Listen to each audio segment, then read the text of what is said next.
En México, por ley, todos los ciudadanos tienen derecho a la educación. Constitucionalmente se garantiza a nivel preescolar, primaria, secundaria y nivel medio superior de forma gratuita y laica. En cuanto al nivel superior, existen escuelas públicas que ofrecen distintas carreras al público. Sin embargo, el acceso a estas es limitada, pues existen algunos filtros que pueden afectar a cierto sector. Se trata de los exámenes de admisión que universidades como UNAM, IPN y UAM aplican a los aspirantes. Por medio de este examen, se selecciona a una porción de los que realizan la prueba y se da cupo a los que tienen o alcanzan cierto porcentaje de aciertos. Debido a que estas universidades solo tienen cierto número de cupos o lugares por examen, muchos de los aplicantes son rechazados de alguna o todas las alternativas, teniendo que esperar a otra apertura o inscribirse a una universidad privada, opción que no siempre es viable. Muchos son los que se encuentran a favor o en contra de estas medidas. Debería permitirse a todos los aspirantes recibir la oportunidad de estudiar en una escuela pública. Es correcto que las universidades exijan un nivel de conocimiento para aprobar la entrada de aspirantes. ¿Qué alternativas o soluciones se proponen y se han propuesto para mejorar? Esto es lo que opinan los expertos. Continuamos con más aquí en el debate de hoy, de este jueves. Participa en redes sociales, vamos a hablar de los rechazados en educación superior. Ahí estamos ya en @las9_WTV o en @las9WTV para que nos diga qué opina al respecto. ¿Por qué sí, por qué no a los exámenes de admisión? Así empezamos, si les parece, acá. Los voy a presentar, perdón, no los he presentado. Yo me fui como gordita en aceite o en tobogán, disculpen ustedes. Pero está con nosotros la profesora María Vallarta Vázquez, y es que ya nos conocíamos de la primera parte. Hola, ¿qué tal? Gracias, maestra. Ella es consultora independiente en materia de derechos humanos. También está con nosotros Héctor Virgilio Jaramillo, profesor y miembro del Consejo Universitario de la UNAM. Gracias. Bienvenido también. Gracias. Diana Libertad Bautista, ¿cómo estás? Hola, muchas gracias, muy bien. Integrante del movimiento de aspirantes excluidos de educación superior, y Luis Ángel, que es un aspirante rechazado. Bienvenido. Gracias, un placer estar aquí. Gracias. Boyoli, como usted ya lo conoce, que también fue rechazado. No es cierto. Yo estoy en la máxima casa de estudios también. También en la UNAM. Claro, en la facultad. Y Archie Balardi, que van a estar también aquí con nosotros en la mesa platicando de este tema. Ahora sí, dime, ¿por qué no al examen? Sí, el examen aquí es una problemática para el país. Lo que tenemos es que en el examen, ahorita en la primera vuelta de la UNAM, el 90% fue excluido con este examen. Es un instrumento. En realidad hay una problemática más a fondo. El examen sí, pues no estamos de acuerdo, tan solo de este lado nosotros como movimiento. Lo que queremos y el objetivo principal es que se garantice la educación superior a todos aquellos aspirantes que quieran ingresar, que soliciten entrar a alguna universidad y que también hayan concluido con la educación pasada, en este caso la media superior. Lamentablemente hay una problemática muy fuerte. Se han creado otras alternativas que no son la solución, carreras técnicas, capacitación. El día de ahora pues nosotros tenemos ese como objetivo. Es la primera demanda. Nosotros tenemos otras 8 demandas en las cuales nos ayuda a que esta primera demanda, este primer objetivo se cumpla. Entonces, pues en este caso el examen de admisión es un filtro en el cual pues nada más algunos van a entrar dependiendo de los lugares que hay en las escuelas, pero también nosotros tenemos otras demandas, que se aumente la matrícula, que se aumente el presupuesto a estas universidades autónomas como la UACM, la UAM, el IPN, la UNAM, y pues también tenemos otras alternativas que podrían ser que el Colegio de Bachilleres se incorpore a la UAM, que el CONALEP, los CETI se incorporen al IPN, las preparatorias que están como el IEMS que se incorporen a la UACM y otras así. ¿Para qué? Para poder empezar a atacar directamente la problemática y podamos tener la mayoría, el 100%, que es el objetivo de los aspirantes, que entremos a una universidad pública, gratuita, laica y de alto nivel académico. Al hablar de alto nivel académico hablo de los planes de estudios que sean similares a los de estas universidades autónomas. Está bien, entonces que el recurso económico llegue a todas las universidades de tal manera que la calidad educativa sea la misma en todos los planteles, es lo que piden ustedes. Sí, una de las cuestiones es no solamente garantizar el derecho a la educación, sino también qué tipo de derecho, qué tipo de educación es de la que se va a gozar.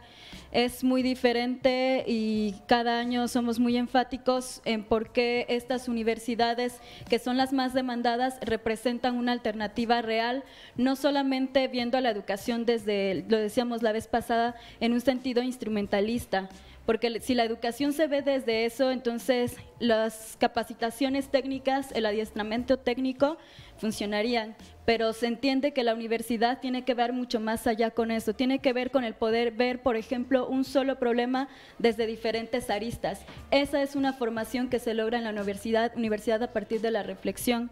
Creo que es muy importante siempre, y parte de lo que nosotros decimos, por qué estar en la universidad es por una cuestión de cuestionar y no decir y no dar por hecho algo. Por ejemplo, lo que mencionaba hace rato mi compañero, ¿por qué entender que el examen de selección decimos que no?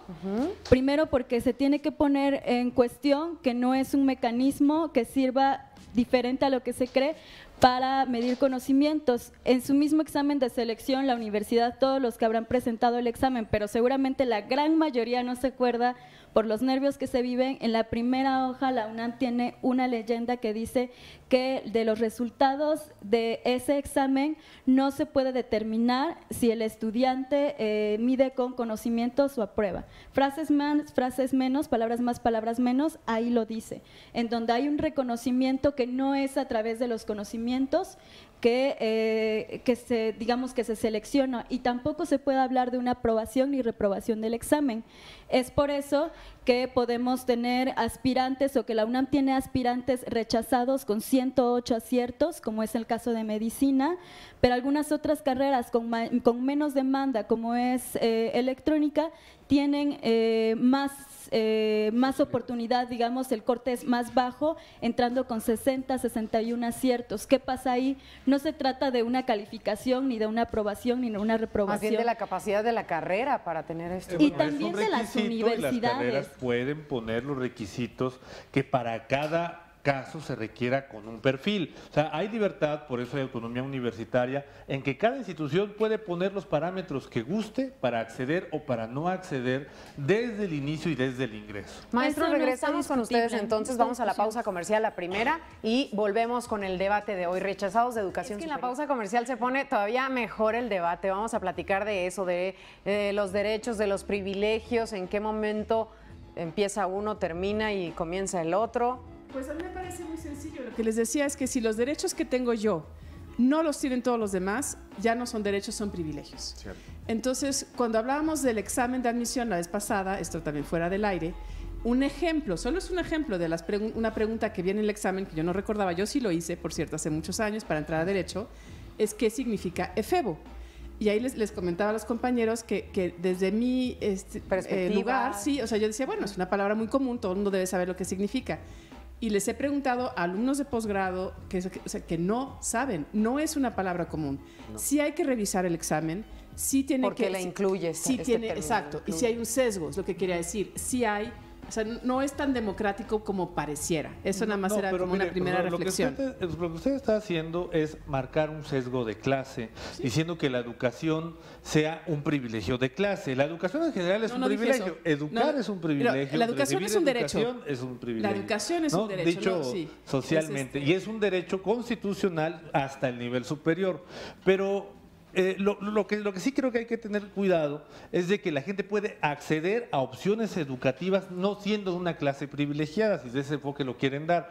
Y entonces quien quiera acceder a un posgrado en el extranjero, que fue parte de lo que comentamos en el corte, pues hay instituciones que financian ese tipo de posgrados como el CONACYT y que no hace falta tener una familia económicamente solvente para cursarlos. Y hay actualmente un sinnúmero de estudiantes que viven con su beca del CONACYT y de instituciones locales estudiando en muchos países de Europa, fue mi caso para hacer un posgrado en los Estados Unidos, y creo que no es una cuestión de clase, es una cuestión de mérito. Y así como uno accede a una carrera universitaria aprobando los parámetros, que en este caso pues, algún parámetro tiene que haber para medicina, que hay mayor demanda, es más alto. Es una cuestión como en el mercado, ante mayor demanda tiene que restringirse o ponderarse la oferta. Ahora, lo que es real es que sí, ya sea privilegio, si te puedes ir al extranjero a estudiar o no, es un privilegio, pero hay muchas personas, hay muchas clases. No es una clase privilegiada, sino quien se esfuerza para tener el privilegio. Sí, porque hay gente que no está en esa clase privilegiada, como se le está llamando ahorita,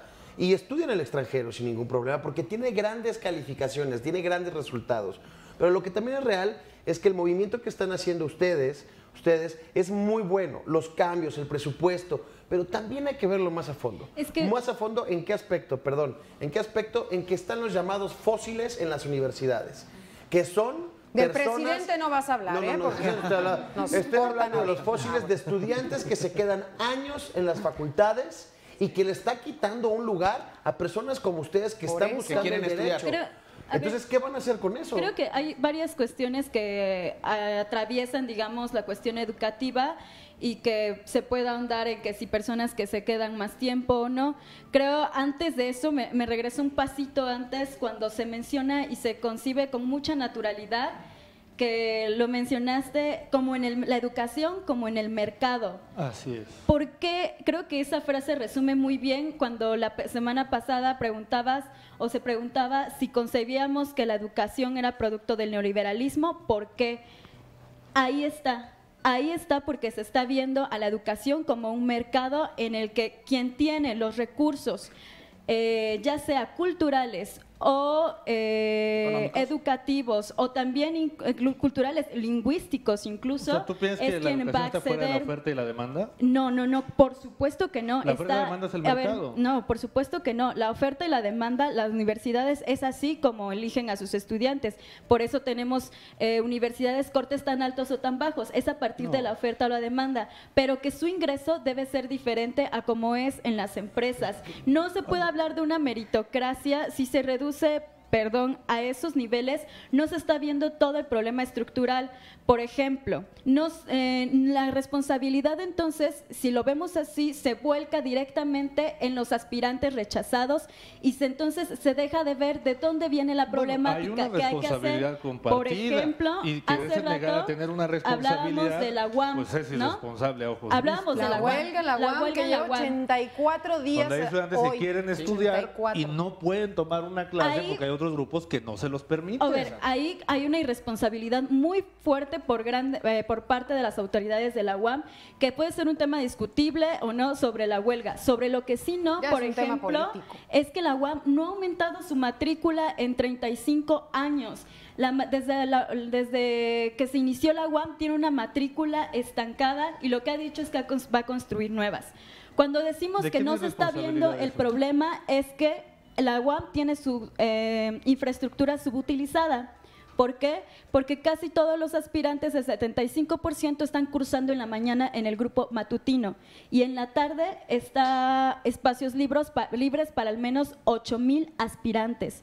Es el mismo caso de la UNAM, aunque se diga que está retacada, del Poli, de las FES, porque nosotros hacemos si nos cursos. Preguntaran a los excluidos, si nos preguntaran a los excluidos si nosotros tomaríamos un turno en la tarde, ya sean en las instalaciones de la UAM, en donde los salones están vacíos, porque se ha visto en estadísticas que el 30% se concentra nada más en la tarde, hay una capacidad de un 70%, un 40% más de ingresar a la UAM. Si nos preguntaran a los excluidos, ¿ustedes les gustaría tomar un lugar, turno vespertino en la tarde en la UAM? Nosotros los excluidos diríamos sí, sin pensar. Pero pues no es malo tomar una clase en la tarde. El problema lo están viendo desde su perspectiva, cómo lo resolverían. Pero el problema yo lo veo a lo lejos, y mira, yo estudié en la Facultad de Ciencias Políticas e hice un examen para poder tomar esos estudios.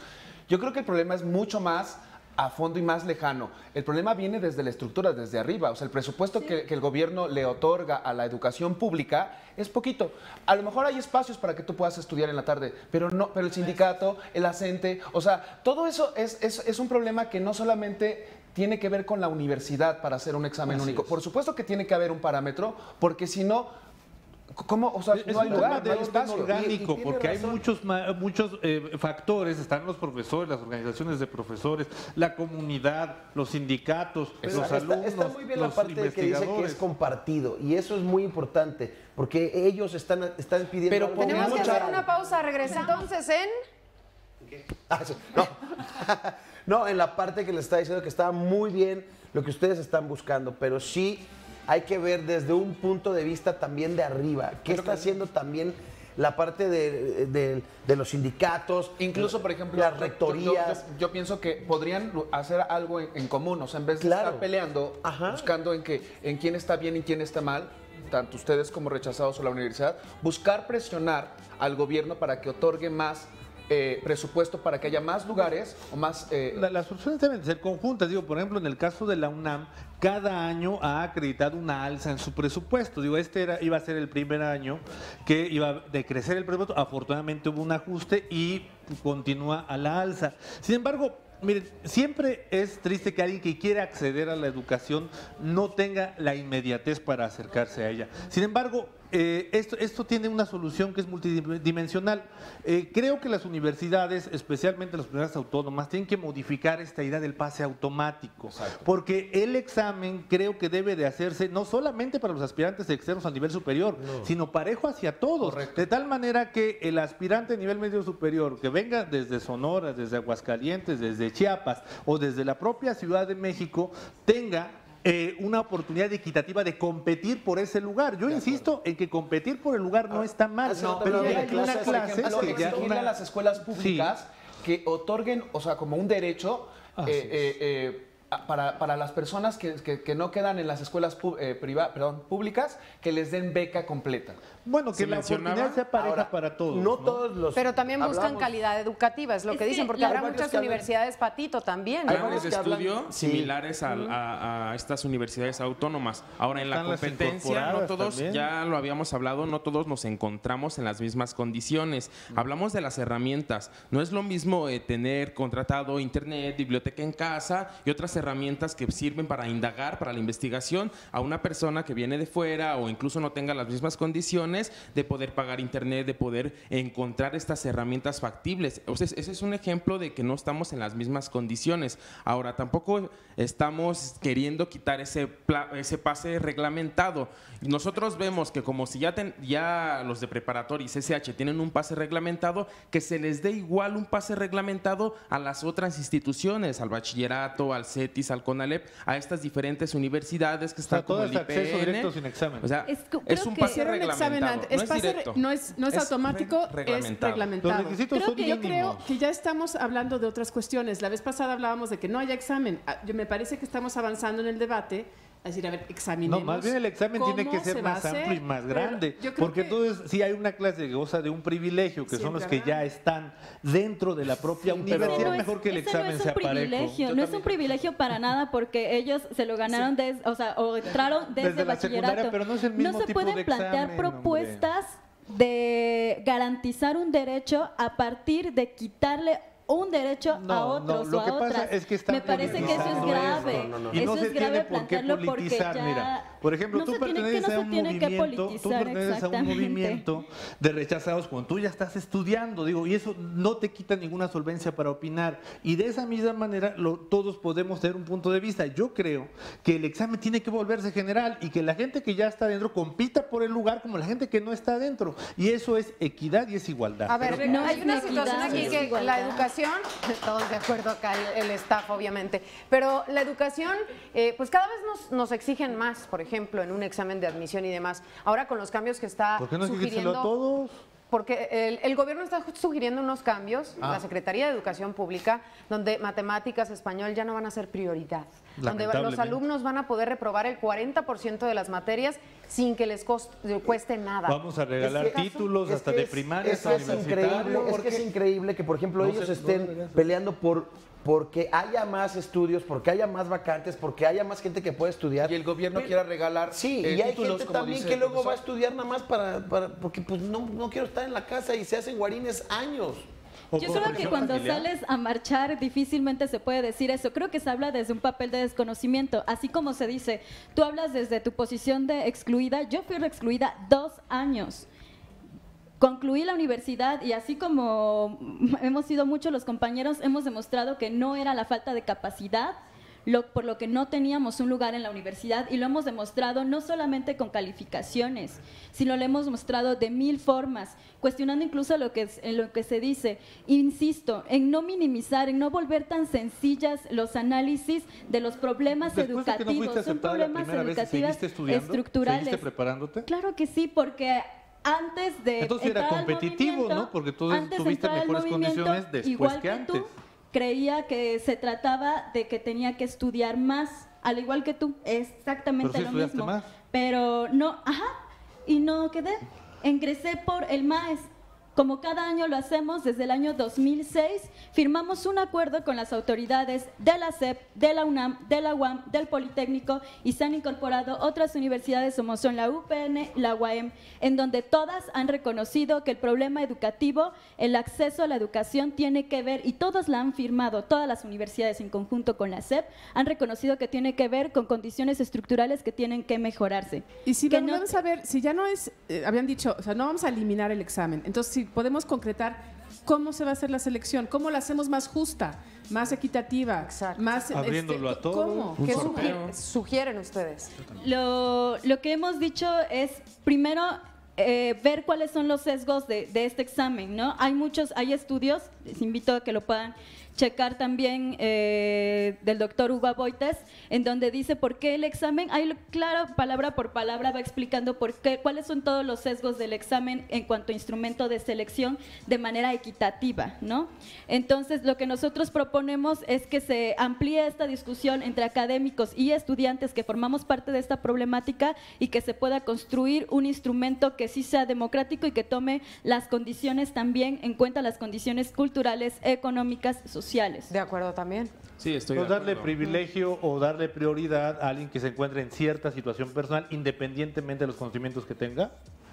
No se trata de eso. A ver, cuando hay condiciones que son poco satisfactorias, ¿qué marca el derecho? Te lo pregunto para el ejercicio de los derechos. ¿Qué lo marca? ¿Cuál es la responsabilidad del Estado? Pues dar educación hasta el nivel medio superior, Creo lo que dice la entonces- Se Constitución. nos terminó el tiempo de y nos garantizar quedamos pendientes es otra poder vez. mediar, Muchísimas poder gracias a todos. Gracias. Gracias de verdad. Gracias. Y gracias a ustedes por su Gracias. participación.